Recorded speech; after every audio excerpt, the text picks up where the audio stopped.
Hello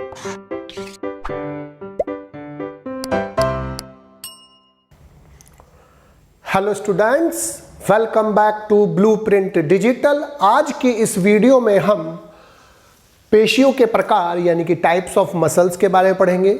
video को start करने से पहले हमारे चैनल को सब्सक्राइब करें और बेल आइकन दबाना न भूलें, जिससे हमारे लेटेस्ट वीडियोस की नोटिफिकेशन आपको प्राप्त होती रहे। अब हम आज के टॉपिक पर आते हैं। मसल्स को 3 मुख्य ग्रुप्स में विभाजित किया जाता है।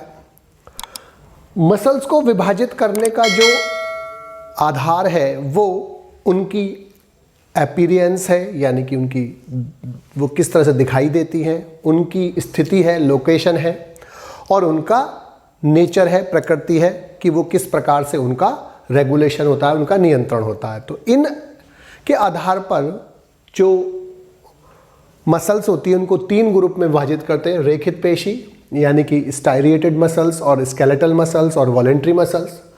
दूसरी अरेखित पेशी यानी कि इनवॉलेंट्री मसल, विसरल मसल और स्मूथ मसल।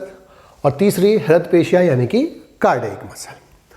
जो स्केलेटल मसल होती है यानी कि जो रेखित पेशी होती है, ये जो मसल्स होती हैं इनको स्केलेटल मसल यानी कि कंकालीय पेशी इसलिए कहते हैं क्योंकि ये सामान्यतः अस्थियों से यानी कि बोन से जुड़ी हुई होती हैं। ये बोन से टेंडन के द्वारा जुड़ी हुई होती हैं या डायरेक्टली बोन के एपिमाइसियम से जुड़ी होती है, यानी बोन का जो पहला पार्ट होता है उससे जुड़ी हुई होती है, इसलिए इनको स्केलेटल मसल बोलते हैं। और ये जो मसल्स होती हैं वो सामान्यतः स्केलेटन से जुड़ी होती है, कंकाल से जुड़ी होती है, लेकिन जो एब्डोमेन की वाल है उसकी मसल्स, जीभ यानी कि टंग की मसल और ग्रसनी यानी कि फेरिंग्स आदि की जो मसल्स होती हैं वो बोन से अटैच नहीं होती, अस्थियों से अटैच नहीं होती। जो स्केलेटल मसल्स होती हैं उनका जो कार्य होता है वो हमारी इच्छा पर, विल पर निर्भर करता है, अर्थात हमारे कॉन्शियस विल पर निर्भर करता है, हमारी इच्छा पर निर्भर करता है, इसलिए इनको वॉलेंट्री मसल भी कहते हैं।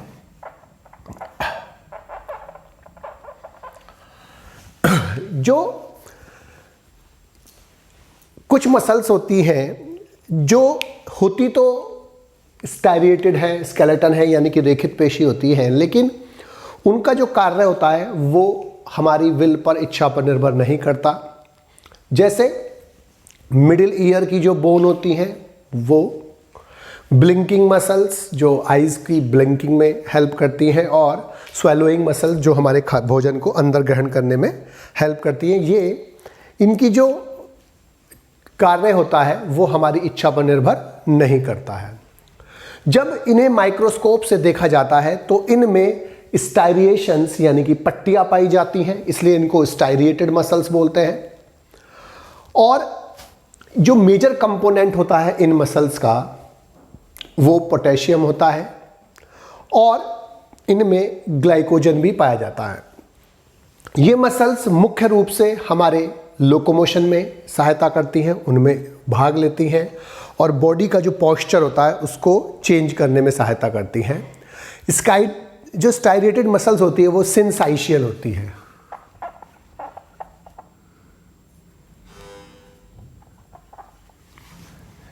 सिंसाइशियल का मतलब क्या होता है कि बहुकेंद्रकीय, अर्थात इसमें एक सेल में अनेक केंद्रक होते हैं। सिंसाइशियल और सिनोसिटिक 2 कंडीशंस होती हैं जो बहुकेंद्रकीय कंडीशंस होती है। सिंसाइशियम का मतलब क्या होता है कि शुरू में जो सेल्स होती हैं वो एक केंद्रकीय होती हैं, अर्थात हर सेल में एक केंद्रक होता है, लेकिन बाद में जो इनके बीच का सेप्टा होता है, सेप्टम होते हैं जो किसी चीज़ को डिवाइड करते हैं वो सेप्टा कहलाते हैं। वो सेप्टा घुल जाते हैं, डिज़ोल्व हो जाते हैं और सेल आपस में फ्यूज़ हो जाती है, जिससे एक बहुकेंद्रकीय संरचना बनती है, और इसे हम बोलते हैं सिंसाइशियल यानी कि बहुकेंद्रकीय कंडीशन, जो सेप्टा के डिज़ोल्व होने से, घुलने से और सेल के फ्यूज़न होने से, सेल के जुड़ने से बनती है। लेकिन जब न्यूक्लियस बार बार विभाजित होकर एक बहुकेंद्रीय संरचना बनाता है तब हम उसे बोलते हैं सिनोसिटिक।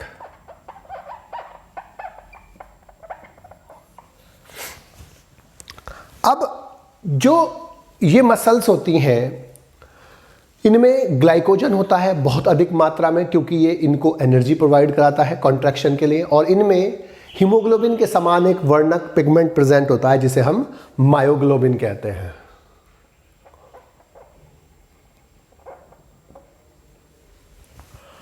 दूसरी मसल जो होती है उससे हम अरेखित पेशी बोलते हैं, या स्मूथ मसल भी बोलते हैं और इनवॉलेंट्री मसल भी बोलते हैं।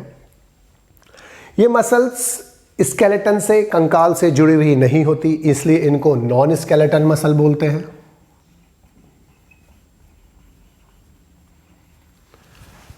और ये विसरल ऑर्गन्स में प्रेजेंट होती है, जो अंदर के कोमल अंग होते हैं बॉडी के अंदर जो प्रेजेंट होते हैं, सीलोम में जो प्रेजेंट होते हैं, उन्हें हम विसरल ऑर्गन बोलते हैं, इसलिए इनको विसरल मसल्स भी बोलते हैं। और स्मूथ ऑर्गन्स में प्रेजेंट होती है इसलिए इनको स्मूथ मसल्स भी बोलते हैं। इनकी जो कार्य क्षमता है, कार्य होता है जो हमारी विल पर निर्भर नहीं करता है, इसलिए इनको इनवॉलेंट्री मसल्स भी बोलते हैं। और इनमें पट्टियाँ नहीं पाई जाती इसलिए इनको अनस्टाइरिएटेड मसल्स कहते हैं। इनके अंदर ऑटोनोमिक नर्वस सिस्टम से नर्व्स प्रेजेंट होती हैं जो इंफॉर्मेशंस लेकर आती हैं। प्रत्येक स्मूथ मसल जो होती है वो स्पिंडल शेप्ड होती है, यानी कि लंबी पतली होती है, और ये यूनिन्यूक्लिएट होती है, अर्थात एक सेल में एक ही केंद्रक होता है। और ये आपस में जंक्शंस, गैप जंक्शन से जुड़ी हुई होती हैं। सेल्स आपस में गैप जंक्शन से जुड़ी होती हैं।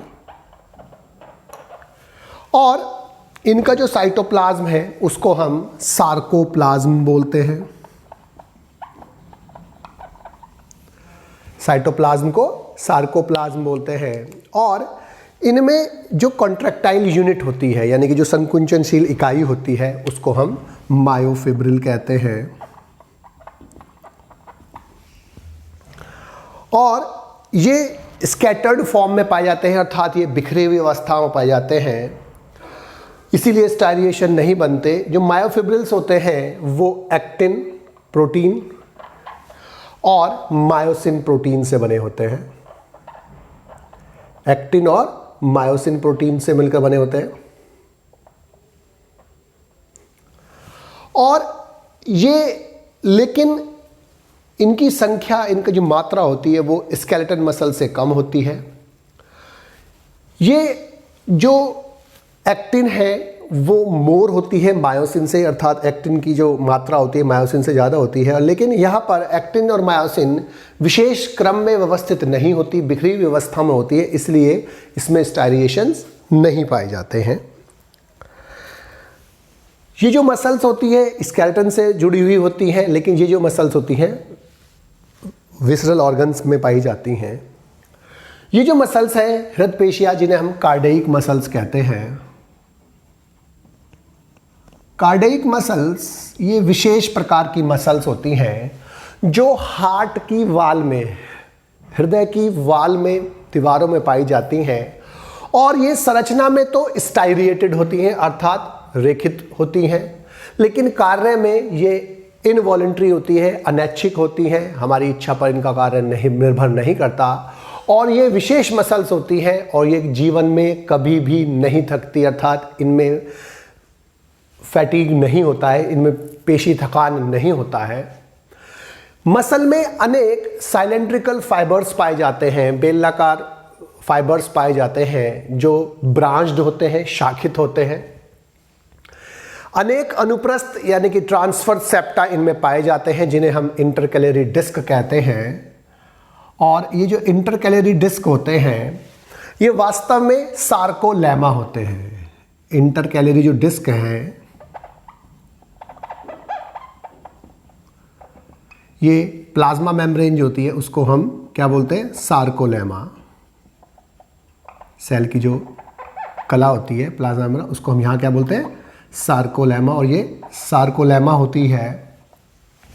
सेप्टा के कारण ये जो फाइबर्स होते हैं अनेक भागों में बढ़ जाते हैं और जो ये प्रत्येक भाग होता है वो एक इंडिविजुअल सेल होती है और जो इंटरकैलरी डिस्क होती है उसका काम जो इम्पल्स होता है उसके संचरण में सहायता करना होता है, जो सूचना होती है उनको आगे ले जाना होता है।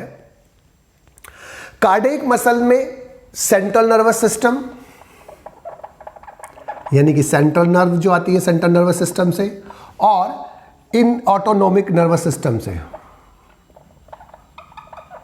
ऑटोनोमस नर्वस सिस्टम से जो ऑटोनोमिक नर्व्स आती हैं दोनों की सप्लाई होती है और ये हार्ट की वाल में इनवॉलंटरी फंक्शन परफॉर्म करती हैं, अपने आप लगातार काम करती रहती है और जीवन में कभी नहीं थकती।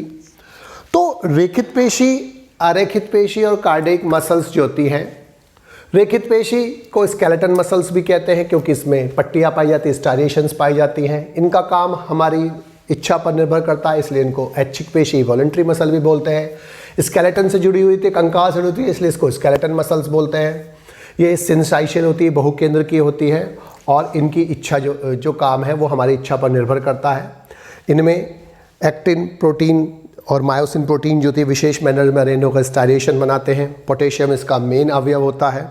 ग्लाइकोजन इसमें बहुत अधिक मात्रा में होता है और ये अधिकांशतः बोन से, टेंडन की सहायता से या डायरेक्ट बोन से जुड़ी हुई होती है। इनवॉलंटरी मसल ये स्मूथ मसल भी कहलाती है, ये विसरल ऑर्गन्स में होती हैं और इनकी जो कार्य होता है वो हमारी विल पर निर्भर नहीं करता, इसलिए इनको इनवॉलंटरी अनैच्छिक पेशी बोलते हैं। स्मूथ मसल स्पिंडल शेप्ड होती है प्रत्येक सेल और उसमें एक सिंगल न्यूक्लियस पाया जाता है और साइटोप्लाज्म होता है, एक कोशिकीय होता है, सार्कोलेमा कहलाता है। और एक्टिन और मायोसिन प्रोटीन होती है और एक्टिन की मात्रा मायोसिन से अधिक होती है। कार्डियक मसल हार्ट में पाई जाती है, हार्ट की वाल में पाई जाती है। स्ट्रक्चर में ये इसके समान होती है लेकिन कार्य में इसके समान होती है और ये जीवन में कभी नहीं थकती है। इसमें अनेक साइलेंड्रिकल फाइबर्स होते हैं जो ब्रांच होते हैं, शाखित होते हैं और अनेक अनुप्रस्थ सेप्टा पाए जाते हैं जिन्हें इंट्राकैलरी डिस्क कहते हैं, जो प्लाज्मा मेम्ब्रेन यानी कि सार्कोलेमा होती है। और सेप्टा के कारण फाइबर अनेक भागों में बढ़ जाते हैं और प्रत्येक खंड जो होता है वो एक इंडिविजुअल सेल होता है, प्रत्येक सेल होती है। और जो इंटरकैलरी डिस्क होते हैं वो इम्पल्स के संचरण में, ट्रांसमिशन में हेल्प करते हैं और इनमें सेंट्रल नर्वस सिस्टम से नर्व्स और ऑटोनोमस नर्वस सिस्टम दोनों से नर्व्स आती हैं और हार्ट की वाल में ये कॉन्ट्रैक्शन में हेल्प करती है और हार्ट की फंक्शनिंग में महत्वपूर्ण रोल प्ले करती है। बच्चों, आज की इस वीडियो में बस हम इतना ही पढ़ेंगे। हमारी इस वीडियो को आप लाइक करें और अपने दोस्तों के साथ शेयर करें। यदि आपका कोई डाउट है तो आप हमें कमेंट करके बता सकते हैं। इस अध्याय को और अच्छे से पढ़ने और समझने के लिए आप चित्रा प्रकाशन की बुक एक्टिव जीव विज्ञान की सहायता भी ले सकते हैं।